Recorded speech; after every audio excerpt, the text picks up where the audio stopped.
My entitled parents told my golden child sister that she could take my adoptive daughter because I am not her real mother anyway. All right, let me just get straight into it. If you grew up in a family like mine, you'd probably understand that there's always that one sibling who can do no wrong. In my case, that sibling was my younger sister, Sarah. Honestly, it's like my parents had already made up their minds when she was born that she was going to be the golden child. Meanwhile, I was stuck being the responsible one, the one who had to pick up the pieces whenever she messed up. Sarah always got away with everything. I'm talking about sneaking out at night, blowing off school, hanging with people who were definitely bad news. And my parents? They had a million excuses for her. She's going through a phase, they'd say. She just needs to figure herself out. Meanwhile, if I so much as raised my voice, I'd get a lecture about respect and responsibility. It was exhausting. Things really started going downhill when Sarah was about 17. That's when she started getting really wild. She was going to these parties every weekend, sometimes with people way older than her. Honestly, I don't even think she knew half the people she was hanging out with. I'd see her sneaking back into the house at 3 a.m., barely able to stand, and my parents just turned a blind eye to it. She's young, they'd say. Let her enjoy her life. Well, that carefree life caught up to her. Not even a month after she turned 18, she got pregnant. And of course, it was by some random guy she met at one of those parties. She didn't even know his last name. It was one of those moments where I thought, okay, maybe now our parents will step in and make her face some responsibility. But nope, that's not how things went down. Sarah was freaking out when she found out she was pregnant. I mean, she wasn't ready for a kid. She could barely take care of herself, let alone a baby. The first thing she said was that she wanted to get rid of it. She was adamant. She didn't want to be a mom, and honestly, I can't blame her for that. But my parents? Well, they weren't having it. They're super religious and acted like having an abortion was the worst thing she could ever do. They pretty much forced her to keep the baby despite how much she protested. I remember overhearing Sarah once saying she'd just leave the baby on some random doorstep when it was born if that's what it took to get rid of it. It wasn't just teenage rebellion or anger. She really didn't want this kid, and she was willing to do whatever it took to avoid being tied down by a baby. Fast forward a few months, and Sarah gives birth to this tiny little baby girl, Emily. Now, most people think that when a mother sees her baby for the first time, something clicks, and they instantly fall in love. Well, that didn't happen with Sarah. She barely looked at Emily. In fact, she left the hospital the day after giving birth and didn't even take Emily home with her. My parents brought the baby home while Sarah went off to, I don't know, find herself or something. And that's when everything changed for me. I couldn't just sit by and watch this little baby, my niece, be treated like an unwanted burden. I wasn't exactly jumping at the idea of becoming a parent, but someone had to step up, and it sure as hell wasn't going to be Sarah. So I made the decision to adopt Emily. I didn't even think twice about it. I wasn't going to let her grow up in a house where no one cared about her. Sarah didn't even put up a fight. She was more than happy to sign over her parental rights and walk away from it all. To her, it was like a huge weight had been lifted. Meanwhile, I was thrown into this whole new world of motherhood that I wasn't even remotely prepared for. When I told my boyfriend at the time, Ryan, about my decision, he wasn't exactly thrilled. In fact, he was downright pissed. We'd been together for 3 years, and he made it clear from the beginning that he didn't want kids.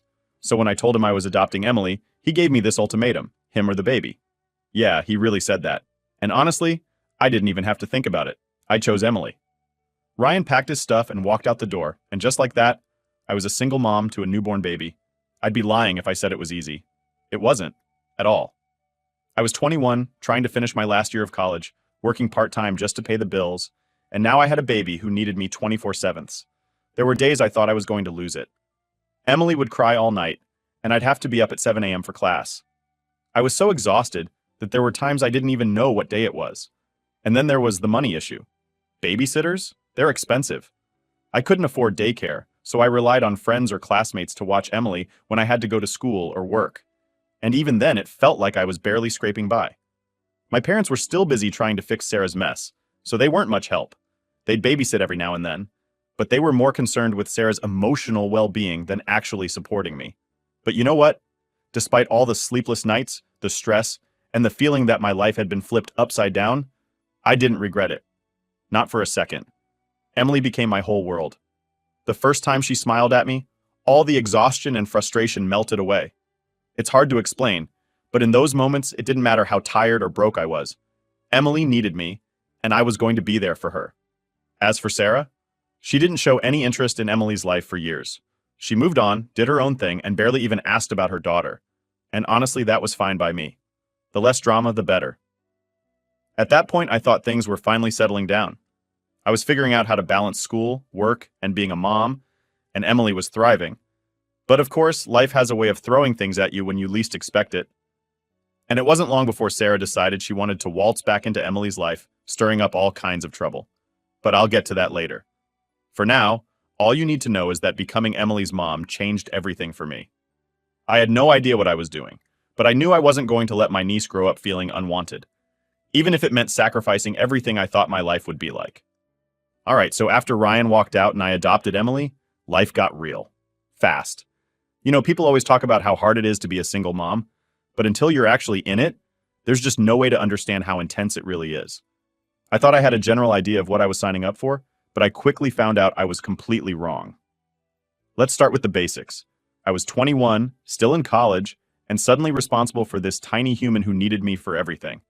It was like being thrown into the deep end of a pool without knowing how to swim. I barely had time to process the fact that I was now a single mom because every second was about keeping Emily fed, changed, and hopefully sleeping. And let me tell you, that kid did not like to sleep.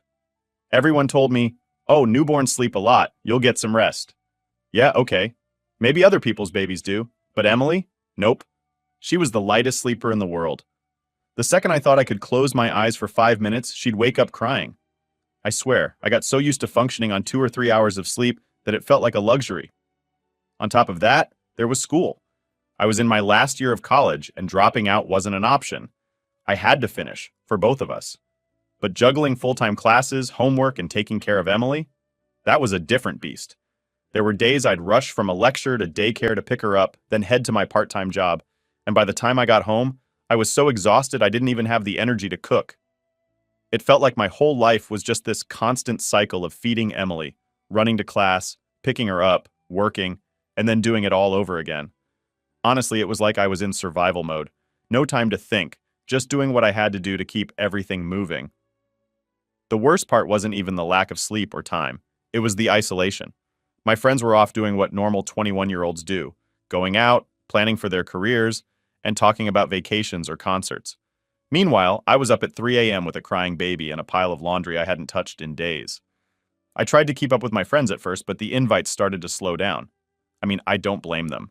It's hard to relate to someone whose life revolves around diapers and teething when yours is about internships and bar crawls. I think the moment that hit the hardest was one night when I got a group text from my college friends, all talking about this big trip they were planning for after graduation. A week in Cancun, sun, drinks, fun, everything I used to look forward to. And here I was, sitting in the bathroom with Emily in my arms, trying to get her to calm down after she woke up screaming. The reality of it all just kind of punched me in the face at that moment. That wasn't my life anymore, but as tough as it was, I was also starting to get the hang of it. There were small victories, like the first time I managed to get Emily to sleep through the night. Well, okay, maybe not the whole night, but 5 straight hours felt like a miracle. Or the first time I got an A on an assignment I'd crammed for while Emily napped in the stroller next to me. It wasn't all bad. The connection I had with Emily was something I never expected. Like, the first time she smiled at me, genuinely smiled, it was like the world stopped for a second. All the sleepless nights, the stress, the doubts, they didn't disappear, but they felt a little less heavy. In those moments, it was all worth it. There was one day that stands out. I had a huge exam, and I was stressed to the max. Emily was teething, so she was extra fussy. I had been up all night with her, trying everything I could to soothe her, and by morning, I felt like a zombie. I ended up taking her to daycare half an hour late, and by the time I got to my class, I was a wreck. I sat there staring at the exam paper, and all I could think about was how I was failing at everything. School, motherhood, life in general. I didn't even care about the exam at that point. After class, I picked up Emily and headed home, fully prepared for another night of chaos. But something changed. When we got home, she was calmer. She wasn't crying, she wasn't fussy. She just looked at me with those big eyes and reached out for me. I held her close, and in that moment, I realized that even though I felt like I was drowning, Emily didn't see me as a failure. To her, I was her world. I was doing something right, even if it didn't always feel that way. That realization was like a switch flipping. I started letting go of the idea that I had to be perfect. I was never going to have it all figured out, and that was okay. I just had to keep going, keep pushing for her. But as much as I was finding my rhythm with Emily, things with my family were still strained. My parents? They were more concerned with Sarah's healing process than helping me out. Every time I asked them for help, like, could you watch Emily for an hour so I can study? They'd come back with some excuse about how Sarah needed their attention or how they were too busy. The golden child syndrome was still alive and well. Sarah, who was living her carefree life without a single responsibility, somehow still managed to be the center of their world. It's like they'd forgotten about the fact that I was the one who stepped up for Emily when Sarah couldn't be bothered. It was infuriating, but at this point, I'd come to expect it. Rachel, my best friend, was the only one who really had my back during all of this. She'd drop by with groceries when she knew I didn't have time to shop, or come over just to keep me company while I studied, and Emily slept. I honestly don't know how I would have made it through without her. Alright, so things were finally starting to feel like they were under control. I mean, don't get me wrong, it wasn't easy by any means, but I had my routine with Emily, school was getting wrapped up, and I was finally getting the hang of this whole single mom life. But just when I thought I had it all under control, that's when Sarah decided she wanted back in. I hadn't heard from her in years. Not a single call, text, nothing. And then, out of nowhere, she shows up at my parents' house for dinner one night, acting like the last 5 years didn't even happen. It was like she was coming back from a long vacation, ready to slide right into the role she abandoned. My mom was so excited to have her back, but I had a feeling in my gut that this wasn't just a casual visit. Something was coming. So a few days later, Sarah calls me up, and I'm not even going to lie, I didn't want to answer. But I did, and the conversation was so weird. She was all like, I've been thinking a lot about Emily lately. I really want to get to know her. I didn't even know how to respond at first because the nerve of her to act like she hadn't disappeared for 5 years was blowing my mind. I asked her, why now? What's changed? She didn't have a good answer, of course. Just the typical, I've changed, I've grown up, nonsense. And while part of me wanted to believe her, I wasn't stupid. I didn't trust her, but at the same time, I didn't want to be the bad guy. I didn't want to be the person who kept Emily away from her biological mother, no matter how much I knew she didn't deserve to be called that. So I agreed to let Sarah come over, not for Emily's sake, but because I wanted to see how serious she was about changing. If she really wanted to be a part of Emily's life, she'd have to earn it. But honestly, I wasn't holding my breath. When she came over for the first time, it was awkward. I mean, how do you reintroduce a woman to her biological daughter when the daughter doesn't even know she exists? I had told Emily before that Sarah was her birth mother, but I'd kept things simple because, let's face it, she was too young to understand all the complexities of that situation. To her, Sarah was just some random woman she'd never met. The first visit went about as well as you'd expect. Sarah tried to be all friendly, talking to Emily like they were old friends, but Emily wasn't having it. She was shy and stuck by my side the whole time. I mean, can you blame her? Sarah was practically a stranger, and kids are smart. They can sense when something's off. But here's where things started to get weird. After the first visit, Sarah kept coming back, and at first I didn't mind. I thought maybe it would be good for Emily to at least know her biological mom, even if Sarah had bailed on us before. But Sarah wasn't just coming by for short visits. She was hanging around longer and longer each time. It was like she was trying to ease herself back into a role she had no right to. She started bringing Emily gifts, new toys, clothes, even expensive stuff like tablets and gadgets. I mean, I appreciate a gift as much as anyone, but it felt off, like she was trying to buy her way into Emily's life. Emily didn't even need that stuff. She was happy with her dolls and crayons. But Sarah just kept piling on the gifts, almost as if she was trying to impress someone. It wasn't about Emily at all. It was about her ego. Then, one day, Sarah drops the big question. Do you think Emily could spend a weekend with me? I froze. I didn't know what to say. I mean, this is the same person who didn't even want Emily when she was born, and now she's asking to play weekend mom? I told her I'd think about it, but inside I was screaming no. There was no way I was letting Sarah take Emily, especially when she hadn't proven anything to me. I needed advice, so I called up Rachel. She knew the whole situation and was pretty much the only person who saw through Sarah's act. When I told her about the weekend request, she was furious on my behalf. She doesn't get to just waltz back in and act like she's some kind of hero, Rachel said. And she was right. Sarah hadn't done any of the hard work. She didn't stay up all night when Emily was sick or struggling to pay for daycare. She didn't raise Emily. I did. But my parents? Yeah, they were thrilled at the idea of Emily spending the weekend with Sarah. It'll be so good for them to bond, my mom said, like that was the answer to everything. I swear it's like they just forgot the last 5 years ever happened. They didn't see the damage Sarah had done by leaving. All they saw was their golden child coming back, and they were ready to forgive and forget in an instant. The problem was, I wasn't ready to forget. And I sure as hell wasn't going to just hand Emily over to Sarah like she was owed something.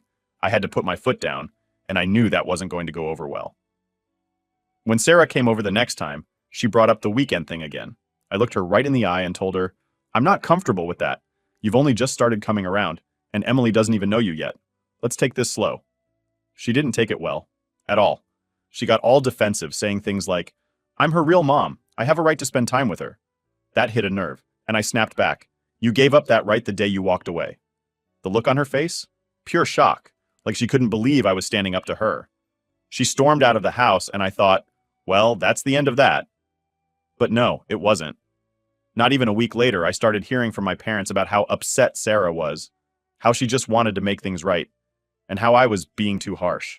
I couldn't believe it. My parents, who had barely lifted a finger to help me with Emily, were now coming to Sarah's defense. It was like I was the bad guy in my own story.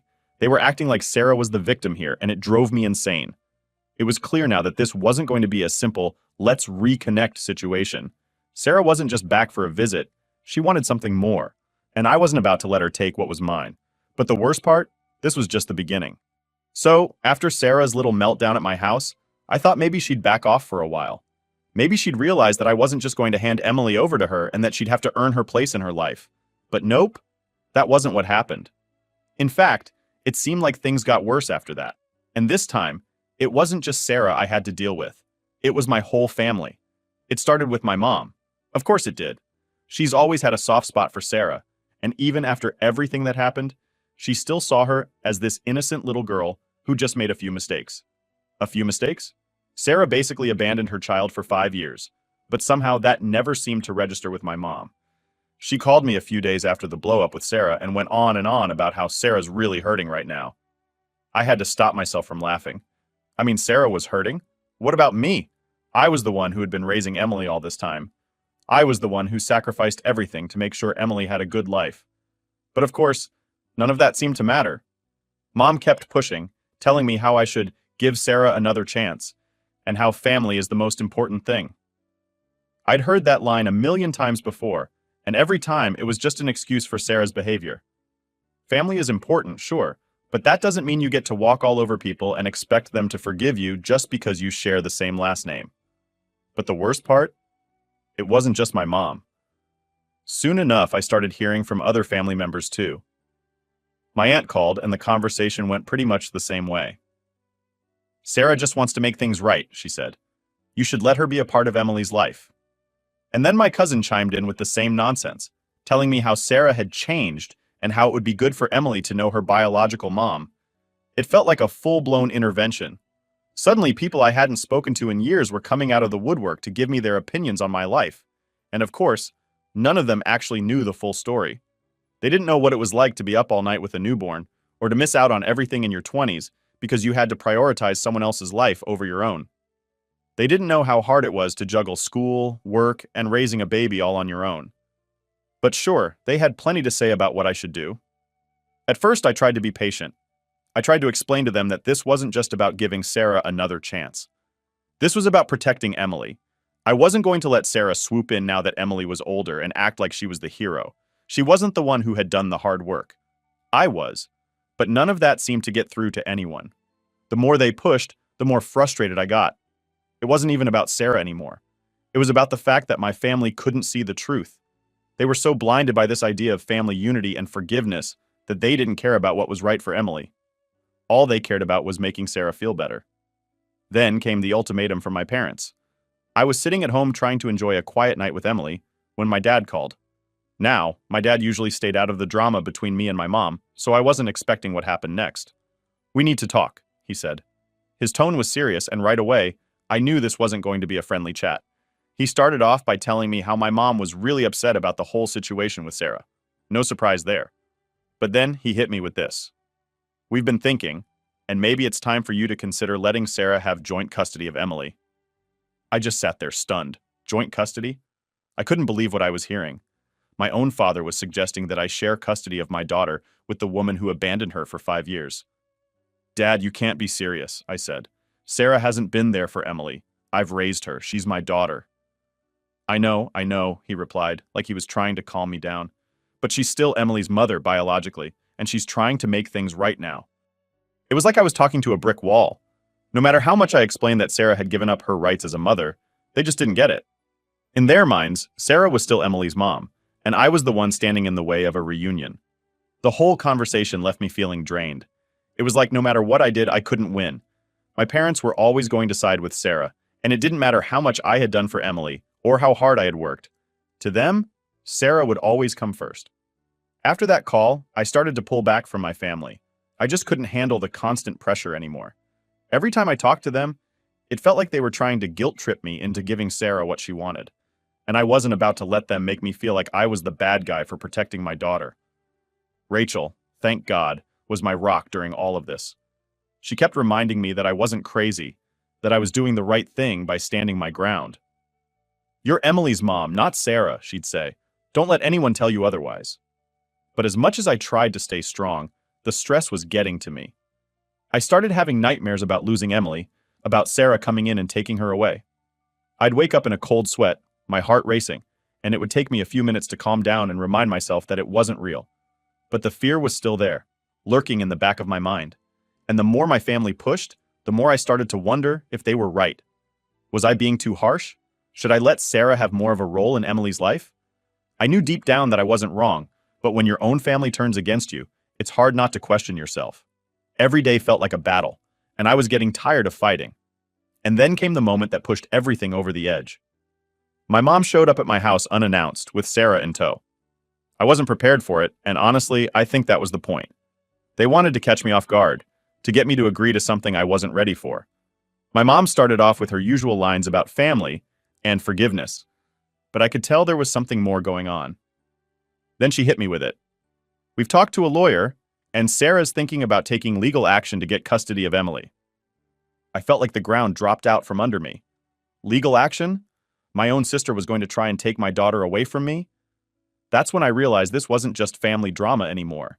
This was about to become a full-blown fight, and I wasn't going to back down.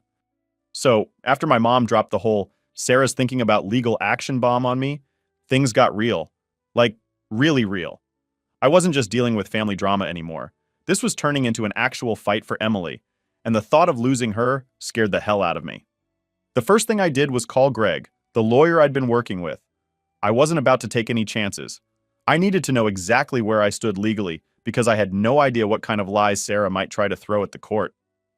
Greg was calm, like always, which helped me feel a little less panicked. He reassured me that I had a strong case. Emily had been in my care since birth. I had legal custody, and Sarah had abandoned her for 5 years. Still, there was that nagging fear in the back of my mind. Courts can be unpredictable, and when it comes to family law, things can get messy fast. I knew I needed to prepare for the worst, so Greg and I went over everything. Every document, every piece of evidence. I had photos, medical records, school reports, anything that proved I was the one who raised Emily. Sarah had nothing. She might have been Emily's biological mother, but that was the extent of her involvement. And I wasn't about to let her waltz into court and act like she'd been some kind of victim. But even though I was getting everything lined up, the emotional toll was killing me. Every night I'd lie awake in bed, staring at the ceiling, just imagining what it would be like if Sarah somehow won. What if she convinced the judge that I was keeping Emily from her? What if the court actually gave her joint custody? I mean, this was my daughter, the little girl I'd raised from day one. The idea of losing her, even for a weekend, was unbearable. On top of that, my family wasn't letting up. My mom kept calling, trying to talk some sense into me. She actually said I should just agree to joint custody before things got ugly. Ugly? They were already ugly. And now she was acting like I was the one who was making it worse. My dad? He wasn't much help either. He'd just say things like, maybe this is what's best for everyone. Everyone except me and Emily, apparently. And then, as if things couldn't get worse, Sarah had the nerve to start showing up at Emily's school. The first time, she was just standing outside at pickup, watching from across the street. I don't know if she was trying to intimidate me or what, but it freaked me out. I didn't say anything to Emily about it because, honestly, she didn't even recognize Sarah. That's how much of a stranger Sarah was to her. But I knew this was Sarah's way of trying to get under my skin. I had to get the school involved. I told them not to let Sarah anywhere near Emily unless I was there, and thankfully, they were really understanding. But it felt like I was being watched all the time, like Sarah was just waiting for me to slip up. The court date finally came, and I was a nervous wreck. I walked into that courtroom and there she was, Sarah, with my parents sitting right behind her. I can't even explain how betrayed I felt seeing them there. They were supposed to be my parents. They were supposed to support me. But no, they were sitting there, backing Sarah up like she hadn't completely bailed on her daughter's life. The hearing itself was tense. Greg laid everything out, how I'd adopted Emily, how Sarah had abandoned her, how I'd been the one to provide for her in every way. He was calm, collected, and professional, while Sarah's lawyer tried to spin some story about how Sarah had turned her life around and how she just wanted to reconnect with her child. It was the same sob story she'd been feeding my family for months, but this time, it didn't fly. Then Sarah got up to testify. And man, was that something. She talked about how she was young and scared when she had Emily, and how she regretted not being there for her. She even started crying on the stand, trying to play the sympathy card. But I wasn't buying it, and neither was the judge. There was no way Sarah could explain away 5 years of complete absence, no matter how many tears she shed. When it was my turn to speak, I was shaking. Not because I was scared of Sarah, but because the weight of everything hit me all at once. I wasn't just defending my right to be Emily's mom, I was defending our entire life together. I told the court everything, how I'd been there for every milestone, every scraped knee, every late-night nightmare, how I'd done it all without any help from Sarah or my parents, and most importantly, how much Emily meant to me. By the end of it, I could barely hold it together, but I knew I had to stay strong, for Emily's sake. The judge took a while to deliberate, which felt like an eternity. I kept glancing over at Sarah, who looked nervous for the first time. My parents wouldn't even make eye contact with me. I think deep down, they knew Sarah didn't stand a chance. Finally, the judge made the ruling. Sarah's petition for joint custody was denied. Emily was staying with me, where she belonged. I can't even describe the wave of relief that hit me when those words came out of the judge's mouth. It was like I could finally breathe again. But even though I won the case, things weren't perfect. My relationship with my parents? It was shattered. I didn't even speak to them after the hearing. I just grabbed Emily and walked out of there. I didn't have anything to say to them anymore. If they wanted to side with Sarah, that was their choice. But I wasn't going to let them back into my life after what they did. As for Sarah, I haven't heard from her since the court ruling. I'm not naive enough to think she's gone for good, but for now, she's out of the picture. And that's all I care about. These days, things are starting to feel normal again. Emily and I are back in our routine, and we're happy.